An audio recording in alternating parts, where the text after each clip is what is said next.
Okay, we're back working on our ukulele for Camp Westwind. I think real quick we're going to do some fretwork. So sorry if it's a little loud. I've got two fans running. It's almost 100 degrees in here today. So now, okay, so let's see. These frets, even before I put strings on it, I'm just going to go through and look for high frets and dress them and polish the thing up and everything up. After I string it up, I'm probably going to come back and do this over again, maybe even twice, whatever it takes. So first, here's a fret rocker. This is a piece of steel machined on three sides, three different lengths. And the idea is you rest it across 3 frets, and if the one in the middle is high, it will rock. And as the frets get closer together, you switch sides. Hear that? Let that rock. So that means that little end is high. What I'm doing now is what I call, well, that one's really sticking out. So I'm gonna see if my hammer can tap it in instead.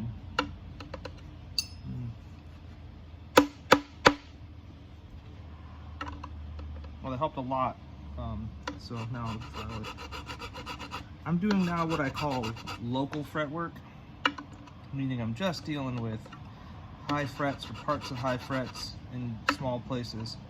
After that, I'll go through and kind of look at the global shape of the fretboard and see if it needs more relief or I need to knock a hump down or anything like that.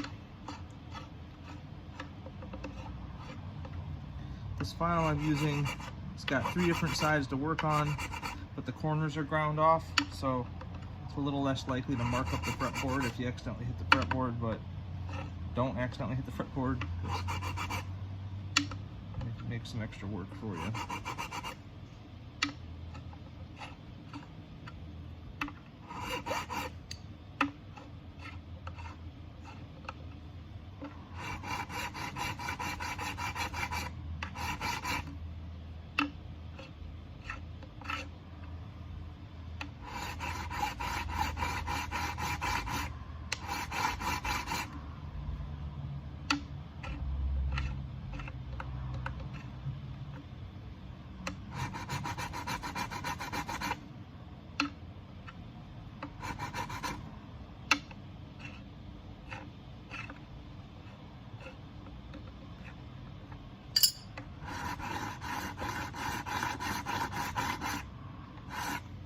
Okay, so that's the rough version of it.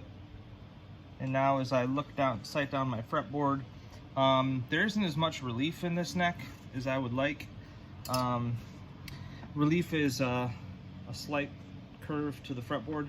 That's because the strings vibrate in an arc with more here and less here. So you do want a little relief. On a guitar, we've got an adjustable truss rod that can do that. It can change the shape of the neck and fretboard, but on a ukulele we don't, so I usually work to build that in the fretboard and neck. It doesn't always translate to the final frets here, so sometimes I do have to file in just a little bit of relief into there. So I'm going to take a short file and a handle here, and I'm going to work like 3 to 8, 3 to 10, just a little bit.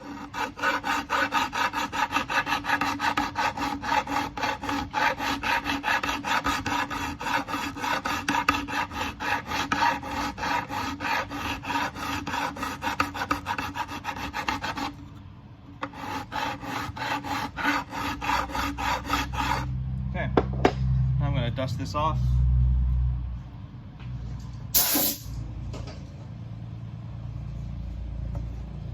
And sight down it. And it's got a tiny little bit in there now. The string tension will pull it up a little bit too. So, okay, so now these frets, where's one? This one's been filed the most. It now looks kind of flat on top, and we want to reintroduce a rounded shape. So I'm going to use a file that's rounded in order to start that process. This is about the smallest commercially available, narrowest commercially available fret wire. So a lot of these tools are made for guitar fret wire. So this, while I'm doing it, I'm also rocking this way and this way to try to introduce even more of that rounded area back. If the frets are too flat, they'll buzz. So I'm just hitting the ones that look like they were getting a little flat on top. Oop.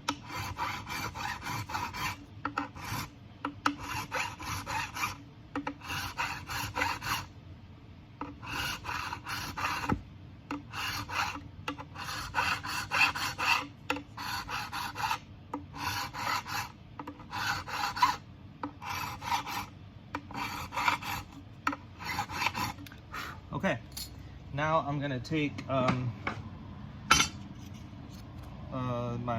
this is like a, how do I say it? A foam sponge with abrasive on it. This is from Klingspor, number 320.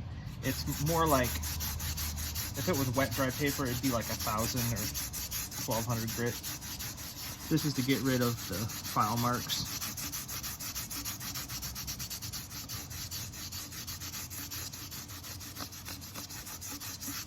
Now it leaves behind a little bit of a sheen on the fretboard I don't like, so I'm going to hit it with quadruple zero steel wool.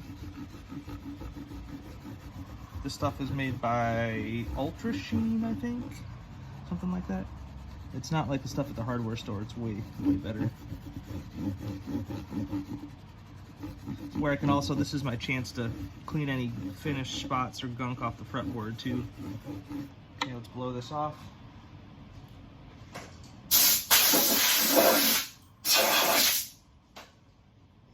Drop the saddle. Okay, so let's see if I can get a good, get polished up pretty well. And yeah, we'll find out if there's if we need to do any more fretwork after we string it up for the first time. So thanks a lot.